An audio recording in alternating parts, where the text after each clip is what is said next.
Welcome, everybody, to the Agoura Hills City Council meeting. Please silence all cell phones and other electronic devices.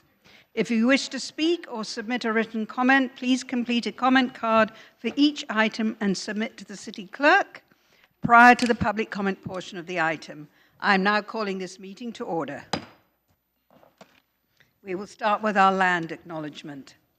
The City of Agoura Hills acknowledges that we occupy land originally and still inhabited and cared for by the Chumash Nation. Descendants of Chumash still remain, and we honor and pay our respects to their elders and various groups that make up the past, present, and emerging as they continue their stewardship of our lands and waters. We have a responsibility and commitment to elevate the stories, culture, and community of the original inhabitants of the city of Agoura Hills. And we are grateful to have the opportunity to live and work on these ancestral lands. I will now defer to Boy Scout Troop 127 for the Pledge of Allegiance.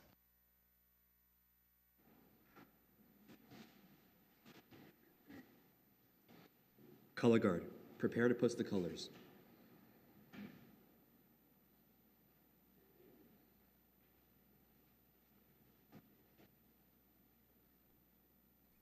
Audience, please join me in the Pledge of Allegiance. I pledge allegiance to the flag of the United States of America and to the republic for which we stand, one nation, under God, indivisible, with liberty and justice for all. Color Guard, post the colors.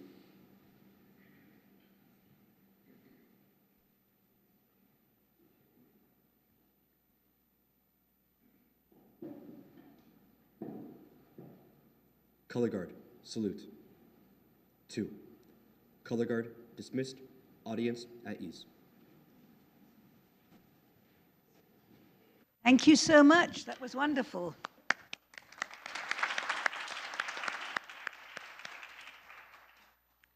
I will now defer to our City Clerk for the roll call. Thank you. Good evening. Councilmember Anderson. Councilmember Anstead. Here. Councilmember Klein-Lopez. Here. Mayor Pro Tem Wolf. Present. Mayor Sylvester. Here. Mayor Sylvester, you have a quorum. Thank you. There was no closed session, so no report. We'll now move on to the approval of the agenda. Will the maker of the motion and second to approve the agenda state your names? City Councilman Chris Anstead makes a motion to approve the agenda. Councilmember Anderson seconds. I will defer to the City Clerk for the roll call. Councilmember Anderson. Aye. Councilmember Anstead. Aye. Councilmember Klein-Lopez. Aye. Mayor Pro Tem Wolf. Aye. Mayor Sylvester. Aye. Mayor Sylvester, you have approval 5-0. Thank you. We'll now move on to our presentation for Business of the Month.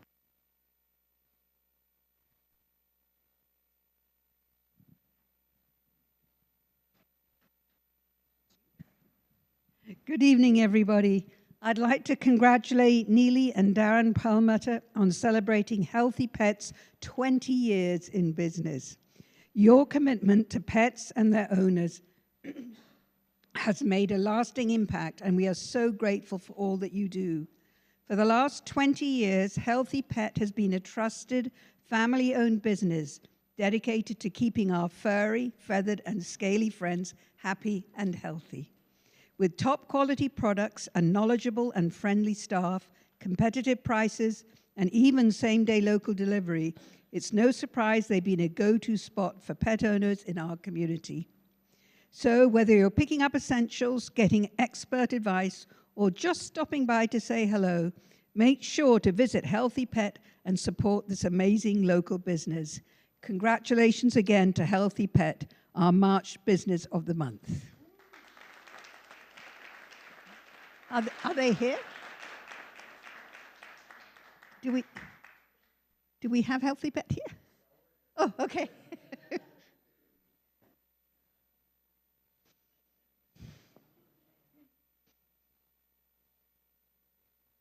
Congratulations. Thank you so much. Thank you. Would you like to say a few words? Yeah. Thank you so much to the city. Mayor, thank you.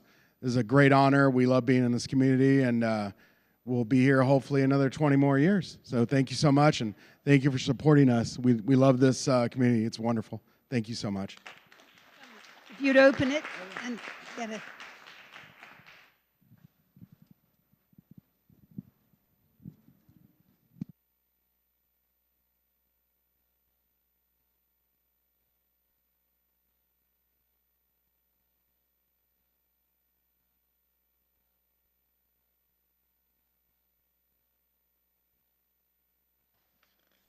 We'll now move on to Intergovernmental Special Purpose Committee and departmental reports. Our first speaker is the Wildfire Disaster Assistance Update, SBA Office of Disaster Recovery and Resilience, and I'll defer to Natalie Longwell. Thank you. Good evening, and thank you, council members, for allowing me to speak tonight. My name is Natalie Longwell, and I'm a Public Information Officer with the Small Business Administration's Office of Disaster Recovery and Resilience. The SBA's Office of Disaster Recovery and Resilience is in Los Angeles County with FEMA in the aftermath of the January wildfires, helping survivors of this disaster recover. Our mission is to help communities prepare for, respond to, recover from, and mitigate against disasters of all types. We assist in the economic recovery of communities after disasters by providing long-term, low-interest loans to businesses, nonprofits, homeowners, and renters. Tonight, I'll be speaking about the different types of assistance you may be eligible for if your home or business is within Los Angeles County or the surrounding counties of Orange, Kern, Ventura, or San Bernardino. Next slide. Our federal program provides low-interest federal disaster loans to assist both businesses and residents that are either uninsured or underinsured as a result of the wildfires. After floods, earthquakes, hurricanes, wildfires, and other disasters, SBA disaster loans are the primary source of federal assistance to help private property owners pay for disaster losses not fully covered by insurance. Next slide. Homeowners, renters, businesses, and nonprofits are all eligible to apply for SBA disaster loans if your home or business is within these declared disaster areas and meet other eligibility criteria depending on the type of loan. Next slide. Businesses and nonprofits may borrow up to $2 million to repair or replace buildings, equipment, and other assets. Small businesses and private nonprofits may also apply for economic injury disaster loans to help them recover from financial losses with or without property damage. Homeowners may apply for disaster loans up to $500,000 to make repairs to their primary residence. Homeowners and renters may borrow up to $100,000 to replace the damaged contents of their homes as well as their cars. And additional funding may also be borrowed to cover mitigation costs to protect your property against future damage. Next slide. Here are some examples of what a physical disaster loan would cover for homeowners and renters. We at SBA encourage all affected to apply because even if you are approved, you are under no obligation to take the loan. You can also delay your decision about whether to accept the loan for up to 6 months and delay the disbursement date of the loan beyond that. So whether or not these loans fit into your recovery plan, it's a good idea to apply before the deadline on March 31st for physical damages and have that option available to you should you decide to take it. Next slide. And here are some examples of what a disaster loan would cover for losses sustained by a business, both physical and economic injury. Those applying for economic injury loans do not necessarily have to have sustained physical damages as a result of the wildfires. The threshold for an economic injury business loan is would you have been able to meet these obligations, be it payroll, monthly lease obligations, or accounts payable, were it not for the disaster. Next slide. Additional funding is also available for homeowners and businesses for mitigation costs, up to 20% of the total verified loss on the physical structure. Next slide. Interest rates for SBA disaster loans are as low as 4% for businesses, as low as 3.625% for nonprofits, and as low as 2.563% for homeowners and renters, with terms up to 30 years. Interest does not begin to accrue and payments are not due until 12 months from the date of the first loan disbursement. There is also no cost to apply and no obligation to accept a disaster loan if approved. Next slide. Here's a breakdown of the application process. Those interested in applying may go to lending.sba.gov. After a loan is approved, an initial disbursement can be made within 5 business days. I will also say that the deadline to apply for physical damages has since been updated to March 31st, so there is still time to apply for physical damages. Next slide. There are 3 ways to apply for an SBA disaster loan. The first is by applying online at lending.sba.gov or by email at disastercustomerservice@sba.gov. A second way to apply is by calling the SBA at 800-659-2955. The third way to apply, which I would recommend is the best way, is by going into one of 2 disaster recovery centers located within Los Angeles County. Their customer services representatives are available to answer questions about our disaster loan program, explain the application process, and provide one-on-one attention to walk people through that application process. This in-person, individualized attention is often the best way to complete a disaster loan application. There is a disaster recovery center located at 540 West Woodbury Road in Altadena, and another located at UCLA Research Park West at 1850 West Pico Boulevard in Los Angeles. And both centers are open Monday through Saturday from 9 a.m. to 7 p.m. Next slide.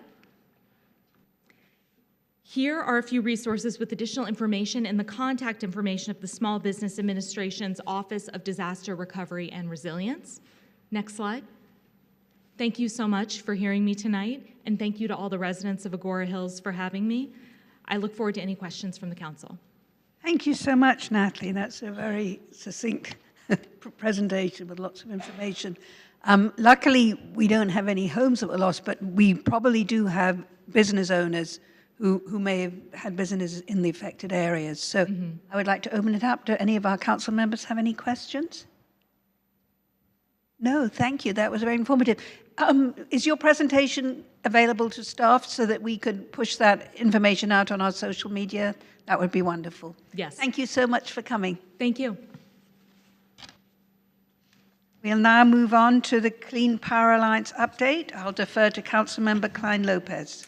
Thank you. Very quickly, those of us who have electric vehicles may have gotten a postcard in the mail about receiving benefits and incentives for charging your vehicle during the daytime hours. A lot of us, myself included, are used to coming home at night, plugging in, setting the timer for after the rates go down at 9 o'clock, and our cars charge overnight because the next morning we need to get up and go to work with a full charge. But many people now work from home, and so their cars are there at their homes during the day, and daytime is actually the best time to charge because of the abundance of solar. It's actually a more carbon friendly to charge during the daytime hours than overnight when the grid is grid's in more demand at night. The grid is full of lovely solar power during the daytime hours. So there are incentives if you are a work from home person or your car is home. There are incentives from Clean Power Alliance to charge your car during the daytime hours before the rates go up again at 4 o'clock. So if you go on the website, there's a sign-up bonus and a monthly charging bonus and other ways, other incentives to save money and lower our carbon footprint. So if you have any questions, happy to answer them. Thank you, and thank you for explaining that, because I didn't think it applied to us, but now I realize it does. So that's good to know. All right. Are there any reports from staff? Seeing none? Any reports from City Council? No, moving right along. We'll move on to public comments. This section is reserved for persons wishing to speak on items not listed on the agenda that are under the subject matter jurisdiction of the City Council. If you have something to distribute to the City Council, please do not approach the dais. Hand your item to our City Clerk, and she will distribute it to us on your behalf. Public testimony is limited to 3 minutes per speaker, and a speaker's time may not be transferred to another speaker. Persons addressing the City Council shall not engage in disorderly conduct that disrupts or otherwise impedes the orderly conduct of the meeting. I will now defer to the City Clerk. Thank you, Mayor Sylvester. We did receive one written public comment that was posted to your iPad. Orrin Gottlieb, Agoura Hills. And we do have speakers this evening. Lorraine Crawford, followed by Glenn Crawford.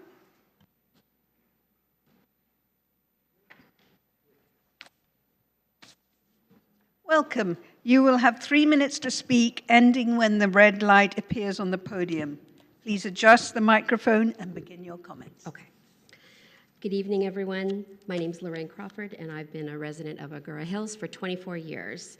Thank you for letting me come tonight and to say what I need to say.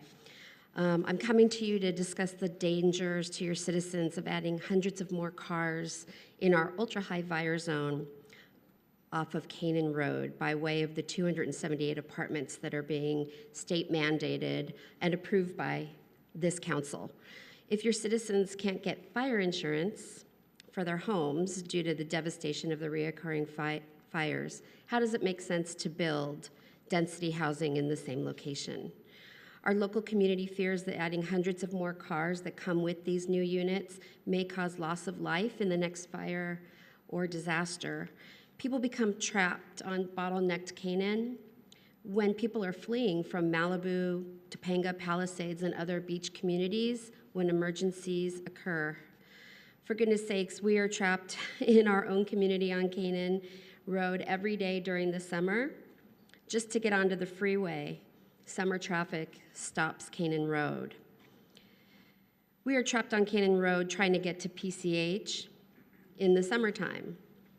And now imagine being trapped on Canaan Road and surrounded by fire. It's not pleasant.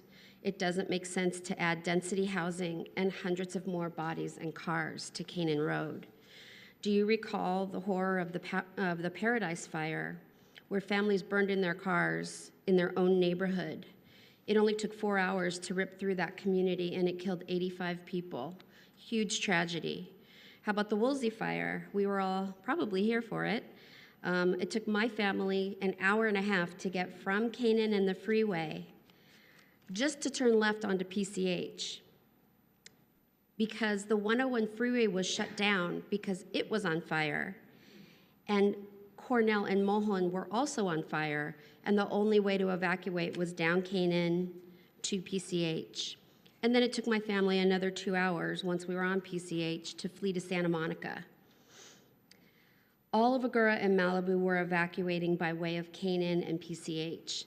Does it make sense to add more bodies and cars to this potentially deadly evacuation route? It's a real fear. It's a real fear that we fear every day. You certainly recall on January 7th on Sunset Boulevard when people were fleeing for their lives from the Palisades fire.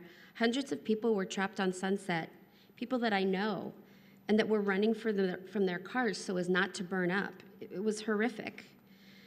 But are you also aware of the traffic jam on Canaan during this fire? And the fire didn't even make it to Agoura Hills, but everybody from Malibu, Palisades. I'm sorry, you're going to have to wrap it up, the 3 minutes wrap. Thank you. Your website states that this project is approved ministerially, which means a decision involving little or no personal judgment or discretion. I think that you should put some judgment and discretion into this decision because the next fire, unfortunately, could be this year or next year or sometime in the near future. Thank you for allowing me to speak. Thank you. I would just like to point out to the public that because these are items that are not on the agenda, the City Council cannot comment on them at this time. I understand. So it's not that we're ignoring you, we just legally cannot respond. Thank you. Thank you. Our next speaker is Glenn Crawford.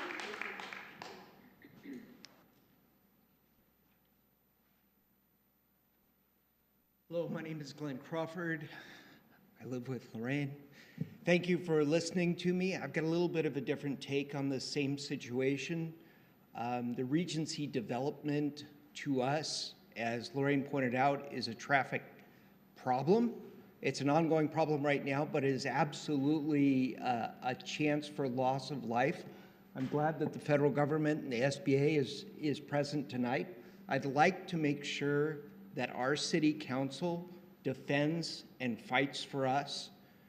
In your opening statement about the Chumash Indians, I absolutely respect that you are the keepers of our safety and our freedom in this area. And if we are to end up with 300 extra units in that choke point of the 101 and Canaan, that in an emergency, that is going to be an issue and will result in loss of life. I'm very concerned about that. There are other places this development can be done. We have gone to the senators, we have gone to the congresspeople, and they've brought us right back here to you. So we're asking you, I'm asking you, my neighbors are asking you to please, please fight for us. Guard this community. Put these developments somewhere else. I don't want to say not my backyard, but there are better logistical solutions to where housing can be put, not in a choke point, not in a place that we know that we already have a traffic disaster. If you've driven on Canaan, you know what the problem is, you've seen the traffic, and you've seen the frustration. So I appreciate you fighting for us. I appreciate you trying to keep us safe. And I appreciate you trying to find a good solution to this situation and maybe letting Regency come back and be our nice little local hub again. Thank you. Our next speaker is Orrin Gottlieb, followed by Richard Lawson.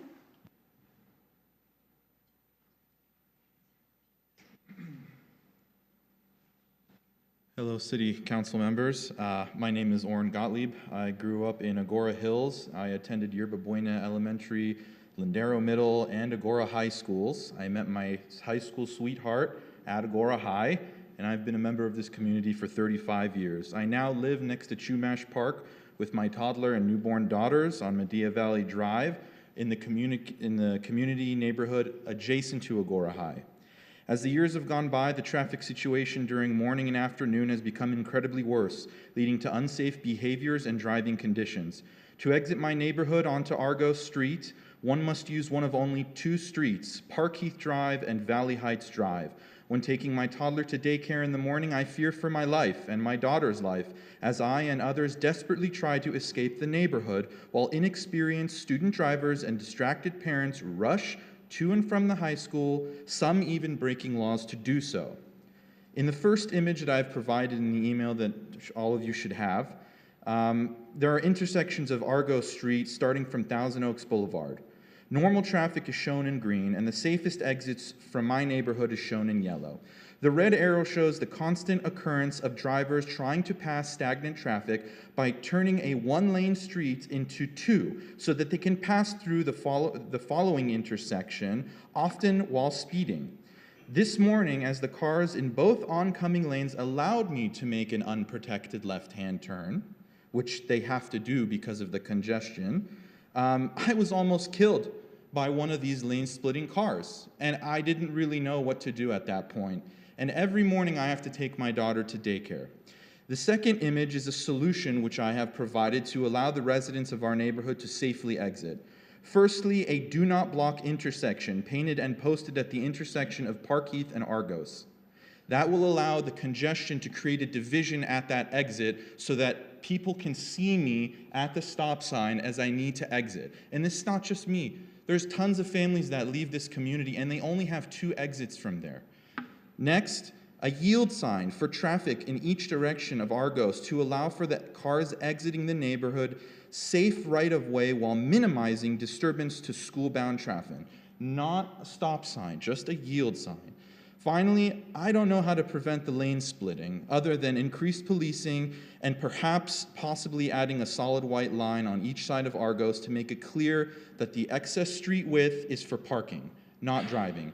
Please help a 35-year-old resident of Agoura Hills and fellow residents feel safe. If there needs to be a petition signed, if I need to collect signatures to do this sort of traffic change, I will do whatever is necessary. Thank you very much. Thank you so much. Our next speaker is Richard Lawson, followed by Amy Davis.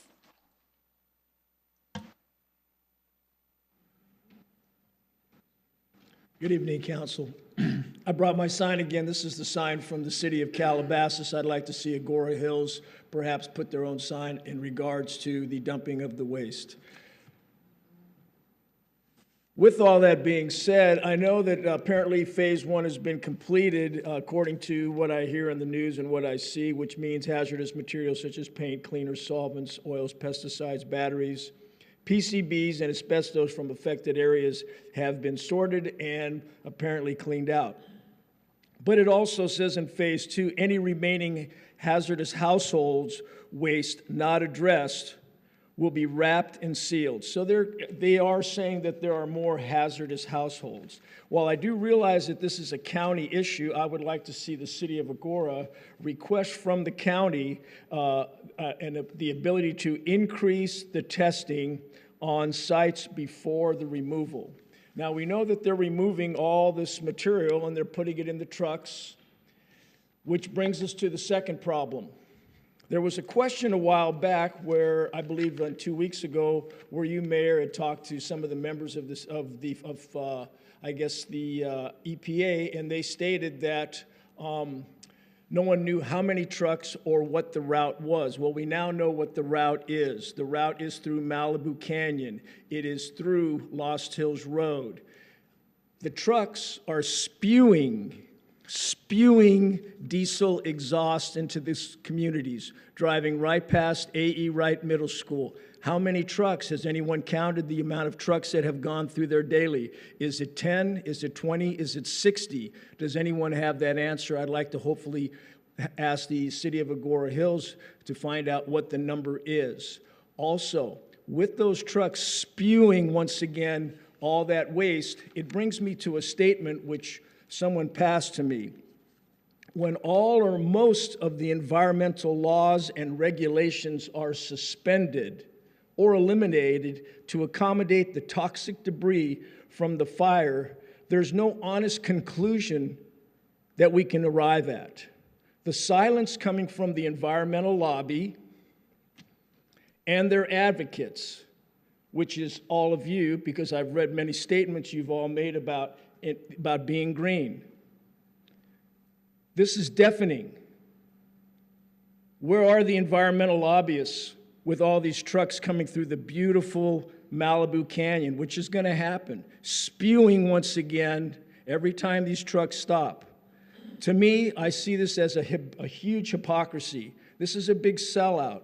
While I do realize they need to get all this cleaned out, these trucks are not to go through the beautiful California scenic highway of Malibu Canyon and through the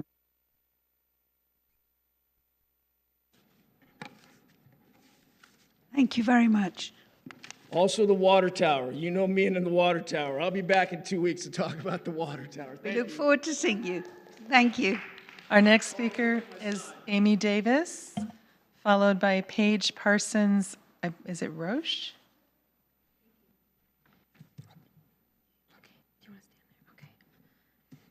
Good evening, Mayor, Council members, community members. My name is Amy Davis, an Agoura Hills resident, along with my daughter, Phoenix, and we appreciate the opportunity to speak today. As Agoura Hills discusses its short and long-term goals, as well as updates on wildfire disaster assistance, I'd like to highlight an opportunity that aligns with our city's sustainability efforts, endorsing the plant-based treaty. Agoura Hills has already taken important steps toward environmental responsibility, including the Climate Action and Adaptation Plan, the Agoura Hills Green Building Program, and Reusable Foodware Ordinance. These policies demonstrate leadership in sustainability, and we have the opportunity to build on this progress by addressing one of the most impactful, yet often overlooked, contributors to climate change, our food system. While Agoura Hills doesn't have large-scale farms or factory farming operations, the reality is that the food we consume, most of which is produced outside our city, directly affects the climate crises we face here. The emissions, deforestation, and water usage caused by animal agriculture doesn't just stay where it originates. They contribute to rising global temperatures, prolonged droughts, and extreme weather events, all of which increase wildfire risks in our own backyard. If we want to protect Agoura Hills, we must recognize the connection between our food choices and the environmental challenges we're working to address. Other cities are already taking action. Both Los Angeles and West Hollywood have endorsed the plant-based treaty and passed plant-based initiatives, recognizing the vital role food plays in sustainability. By joining this movement, Agoura Hills has the chance to align itself with forward-thinking climate policies while reinforcing our reputation as a leader in environmental responsibility. At the same time, this initiative will directly benefit our own community. Encouraging plant-forward policies in public institutions, restaurants, and community programs will reduce emissions, conserve resources, and strengthen our climate resilience. Agoura Hills has the power to make an impact, not just within our city, but beyond it. I urge the Council to explore this initiative and consider how we can take the next step in protecting our environment, our community, and our future. Oh, and Hi. thank you. Thank you very much. Our next speaker is Paige Parsons-Roche.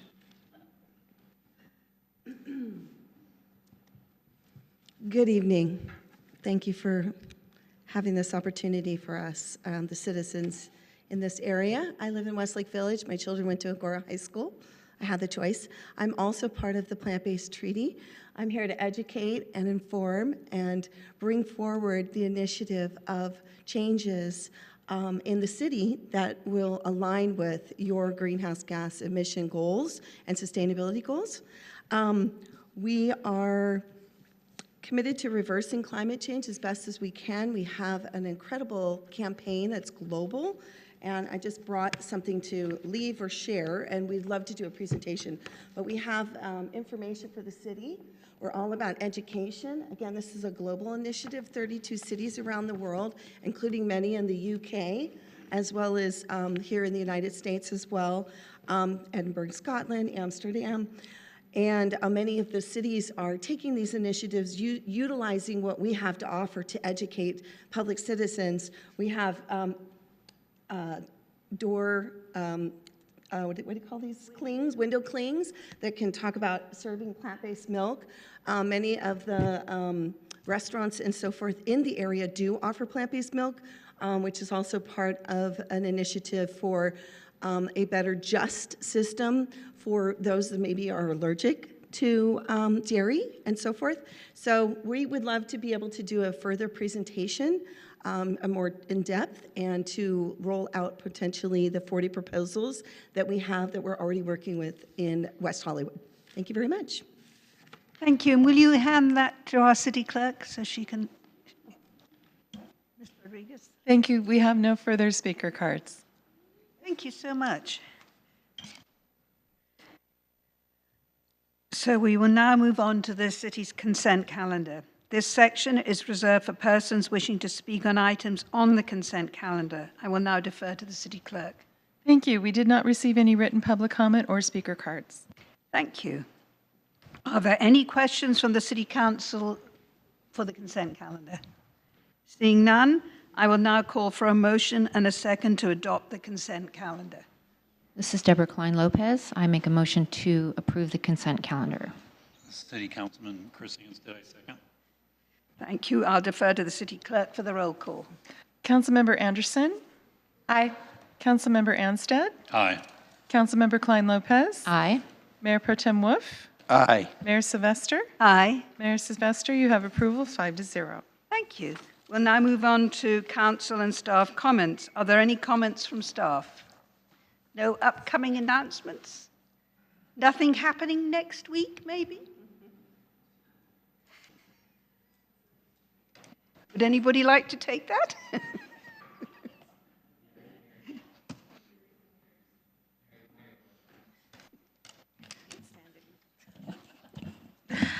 It's kind of awkward. That's right. Sorry. Good evening, everyone, council members. Next week, in the spirit of emergency preparedness, I know we heard a lot about that tonight, the mayor is going to be hosting her first Mayor's Table, which is an event that she wants to bring the community together to discuss emergency preparedness, listen to the feedback of the community, any concerns. In addition to her roundtable discussion, we'll be having some of our partner agencies there, including the county assembly member's office, the sheriff, fire, along with others. So feel free to come out, collect some resources, talk to our mayor, to each other, network with your neighbors. We'll have coffee and pastries if anybody's interested in that. So feel free to come out, meet your neighbors. Next Wednesday on March 19th, we'll be up at the Event and Recreation Center. So it should be a good evening from 4:30 to 6, and we have it posted on our website, our social media. But if there's any further questions, happy to answer them. Thank you, Mayor. Thank you so much. I'm looking forward to meeting our residents, and I hope some of the residents who are speaking here tonight will come to that so we can have further discussions. Are there any comments from City Council?